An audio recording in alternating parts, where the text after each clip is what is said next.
Crystal Palace FC are going backwards. At least that's how it seems after the reappointment of 75-year-old Roy Hodgson as the manager. So in this video, I'm going to look at the progress other teams have made both on and off the pitch and the reasons that the Eagles are being left behind in terms of progress. Hello everyone, welcome to the channel and welcome to something a little bit different on Planet Pete. It's an in real life football video. I had a little bit of a break from YouTube for the last few months. I kind of fell out of love with Football Manager a little bit. Couldn't really think of much to do to bring that enthusiasm back. So I just took a bit of a break. Life took over. Was a little bit busy in the real life. So took a break. Now I'm back. I'm going to be playing Football Manager again. I've started writing down a few ideas, but I'm also going to be doing some in real life videos, starting with this one. And in it, I'm going to look at Crystal Palace Football Club and the fact that I kind of feel they're going backwards after the reappointment of Roy Hodgson as the manager. So, let's get into it, shall we?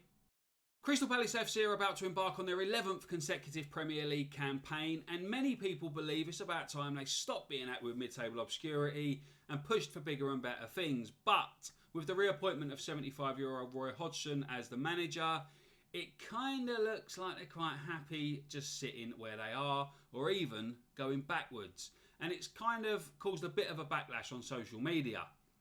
But is it a fan overreaction, or are Palace really going backwards?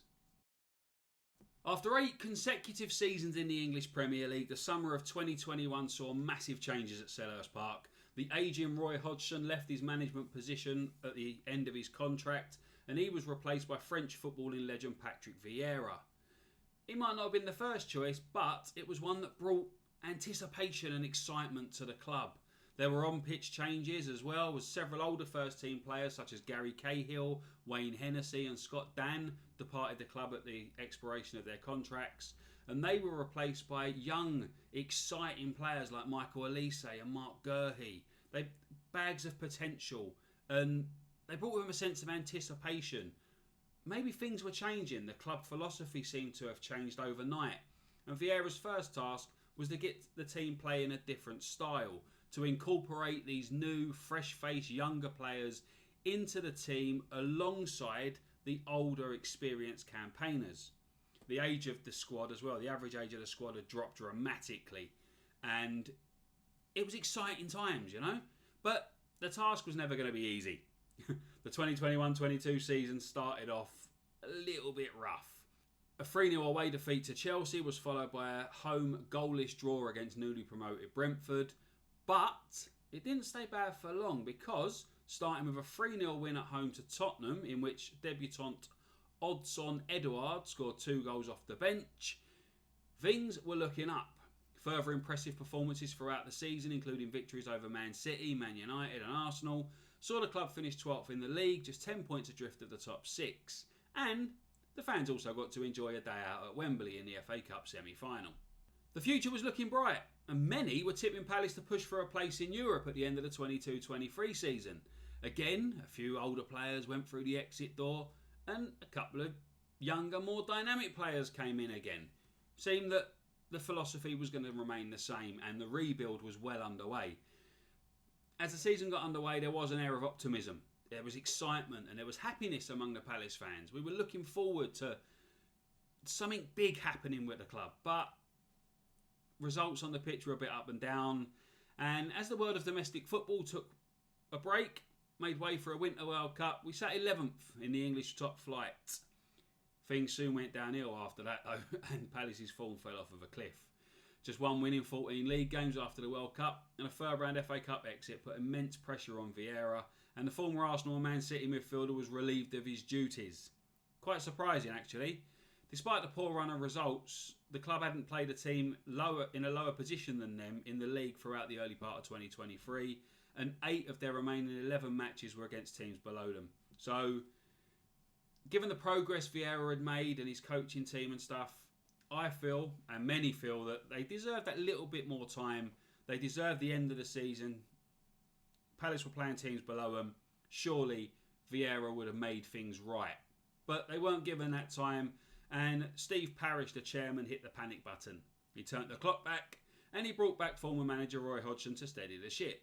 This, in spite of the fact that Hodgson was now 75 years old and a large number of Palace fans have become disillusioned, bored and even angered at his negative tactics, his playing style and his use of substitutions during his last reign.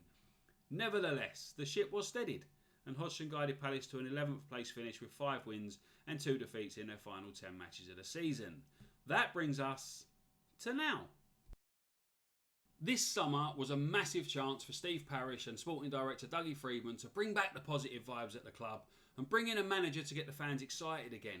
There were several names mentioned among the possible targets, like former Brighton and Hove Albion boss Graham Potter, who's looking to rebuild his reputation after a tough time at Chelsea. He seemed to be near the top of the list of possibilities, and a lot of Palace fans were excited at the prospect, despite the fact that he used to be the manager of their bitter rivals. Also mentioned was Adi Hütter, the 2021-22 German League Coach of the Year, who, as I'm recording this, he's just taken over as head coach of Monaco.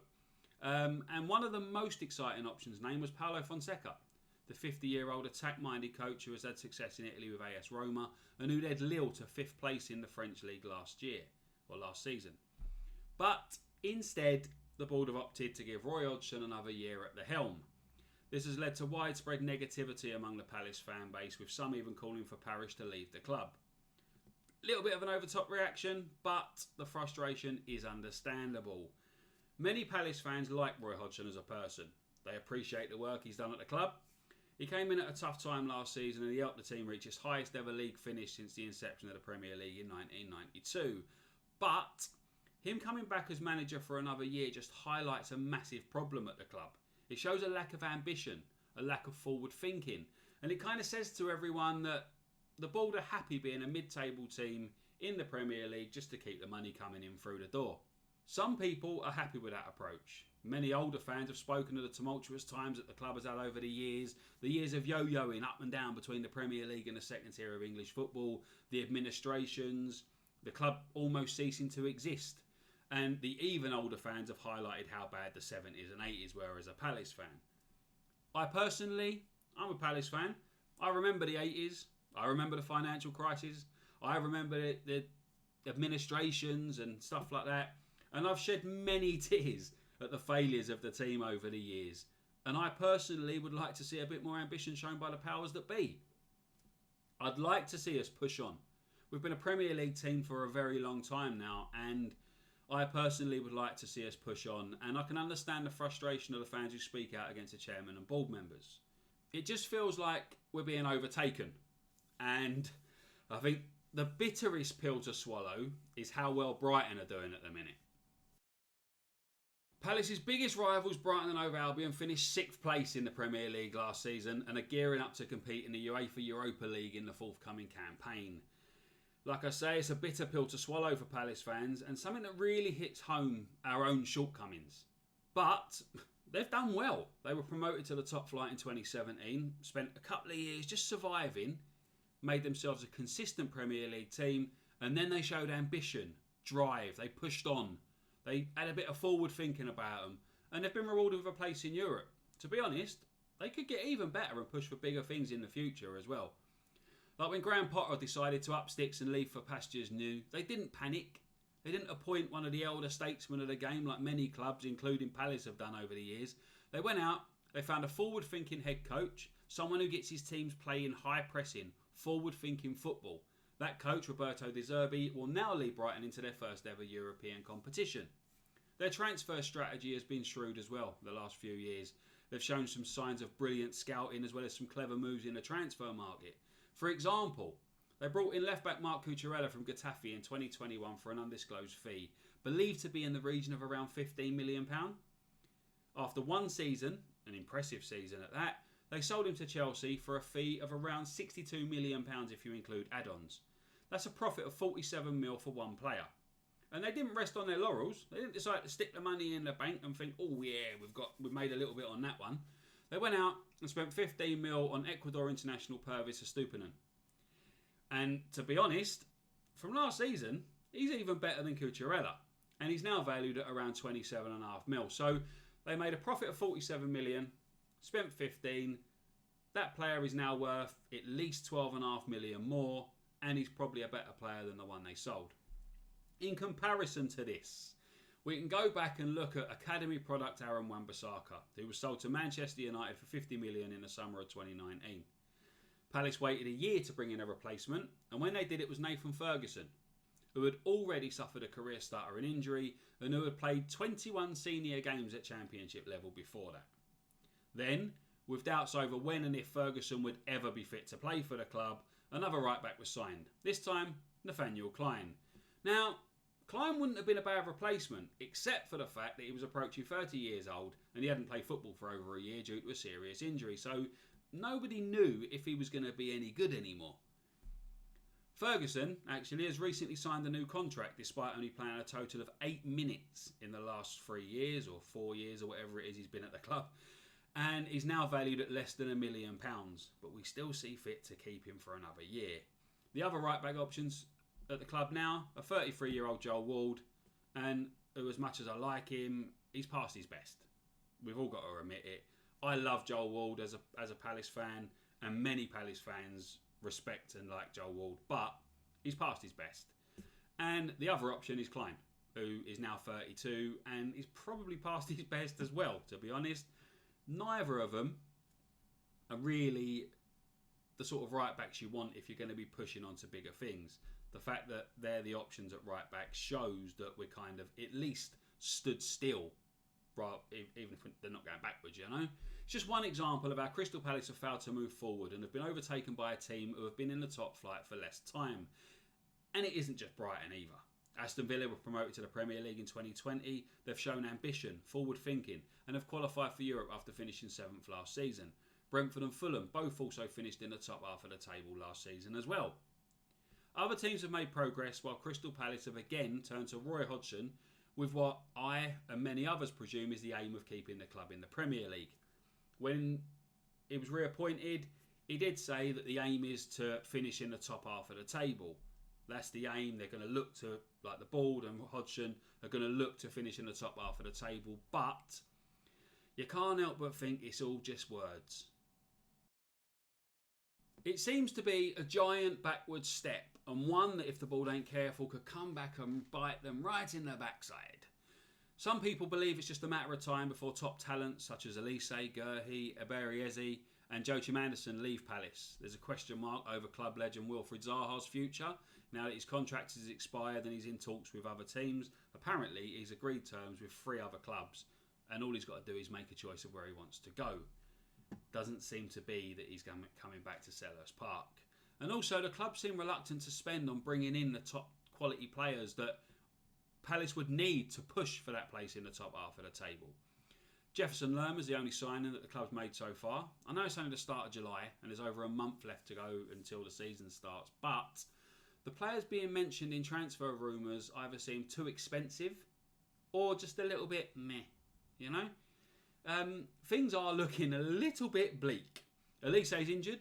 Zaha is seemingly just off to pastures new. And there's still issues over who will score the goals for Palace. Players like Ayew and Schlupp looking like they're going to begin the season as regular starters again. In fact, this is what the team will look like on the opening day of the season if Palace fail to bring in anyone new between now and then. As you can see, you've got Johnston in goal, which is decent enough. You've got Gurhi and Andersen in the middle of the defence, which is perfect. Mitchell on the left, who I feel was deteriorated over the last couple of seasons with the lack of competition and battling for places. He's just there. You know, he don't need to fight for his place. And I do feel that he's become a worse player. And then, like I said, Joel Ward on the right-hand side, who is past his best. Decore and Lerma in the midfield, that defensive midfield pairing there could end up being pure gold. That could be a great pairing. And also then you've got players like Hughes as well who can come in and cover. Eberechi as the attacking midfielder, the best player in the team by a million miles. But then your problems start. You've got Ayew on the right, Schlupp on the left and Edouard up front, or Mateta up front if Mateta's still at the club. Edouard and Mateta, they don't score enough goals. They're not, like Palace have had an issue over recent years with finding a top goal scorer and the issue's still there. And it's just an underwhelming team. It's an underwhelming team. If you look at that, you think players like Gurhey, Anderson, Decore and Eze, yeah, they're fantastic players. You've got Johnson, who's a decent goalkeeper. Lerma's just coming in. We don't know how he's going to play. We don't know how he's going to fit into the squad. But he's a decent player. But then you got quite a few there that they're not good enough if you want to push to the next level. As much as I like every single one of them, they're not good enough if you want to push to that next level. They're okay if you're fighting against relegation. They're alright if you're at the top end of a championship team. But they're not good enough if you want to push for bigger things. That's where the problem lies. It's a lack of ambition, a lack of spending, a lack of forward thinking, and it's left the club to stagnate for far too long. The one bit of excitement over the last few years came with Vieira and the younger, more attacking team that he had put together. That's gone now. Vieira's out the door. He's gone to Strasbourg now, I believe. And some of the stars of the team that we've got could be out the exit door pretty soon. I mean, players like Anderson, Gurhey, Elise, Eze, they're players that any club would want, you know? My biggest fear for the club is that if it all goes wrong under Hodgson, there's nowhere left to turn. If Palace find themselves in the midst of a relegation battle come, say, January, February time, a couple of the star players from last season have departed the club, and they ain't spent any money on replacements, the morale in the team could drop. Who comes in to settle the ship then? Who comes in to steady the ship then? Hodgson came in after Vieira last season. He was known to the club, and he steadied the ship and done quite well, even though a lot of people are saying, well, any manager would have done well with the teams that were left to play last season. Who comes in and steadies the ship if it goes wrong under Hodgson? Because there's no one that I feel is going to come in and continue playing the way Hodgson will want us to play or whatever, and can then just steady the ship. I feel that it will be a massive rebuild task for someone. And if Palace are in the relegation zone come January, February, that rebuild won't have time to happen. I might be wrong. Many others who have criticised the club on social media may be wrong. Hodgson might surprise everyone. He might come in, he have a new, fresh, more attacking approach. But it was more attacking when he come in at the end of last season, for that last few games last season. Maybe Paddy McCarthy as the assistant manager is having more of an effect than what we actually realise. Maybe the ball will go and splash out a load of money on some new signings. Maybe Palace will move forward. Maybe Palace will challenge for a place in Europe. Only time will tell what the future holds at the club. The reappointment of Hodgson, it could be a backward step, or it could be a masterstroke. But right now, it feels like this coming season could be one of disappointment and frustration in SE25. And it could be an extremely long season if you're a Palace fan. Right, that's the end of this video, the end of my first in real life video on the YouTube channel. Let me know what you think. Let me know what you think of Roy Hodgson's appointment. Let me know if you feel that Palace are going backwards. Let me know what you think in the comments. There are some Palace fans, like I said, that are actually looking optimistically, looking positively at Hodgson's reappointment. Personally, I'm keeping an open mind. I'll still continue to support the club, and I will keep an open mind. But it does feel like a little bit of a backward step. It does feel like the club are standing still, and I feel like we could have done a bit better. Personally, I feel like we could have gone for someone a bit more exciting, a bit more forward thinking, and just try to push on. Just try to push on. We've been in the Premier League for a while now. Nobody wants to end up back in the Championship. No one wants to end up back in the second tier and fighting to try and get back up and losing all the players that we've brought in and stuff. It's just, no one wants that. What, personally, I'd like to see is players like Raksaki get a chance in the starting lineup, and Ebiowe, and players like that, you know, like a few more youngsters come in, and I feel that definitely Palace need to sign a right back, a new striker, competition for Mitchell at left back, a new left winger, and like, so it's kind of a rebuild stage now for the season. Hodgson is the one who's going to have to start the rebuild, you know. But like I also said, we'll see what the future holds. Anyway, if you enjoyed this video, please hit the like button. Subscribe to the channel if you haven't already. Hit the notification bell to know when future videos are released. I will be releasing more Football Manager content. I will be releasing more in real life content. And it won't just be about Crystal Palace. It will be about football in general. There'll be some transfer news. There'll be match previews, match reviews, maybe some videos and stuff like that. In my personal life, I've just completed, well, I passed Talent 1. I passed Level 1 Talent Identification in Football Scouting course with the PFSA. And I'm just done Level 2 and I'm just waiting to hear back to see if I've passed that and got a certificate. So I might even do a few scouting videos on the channel as well. Put my newfound qualification to good use. But anyway, thank you very much for watching. I'll see you all again very soon. Bye-bye for now.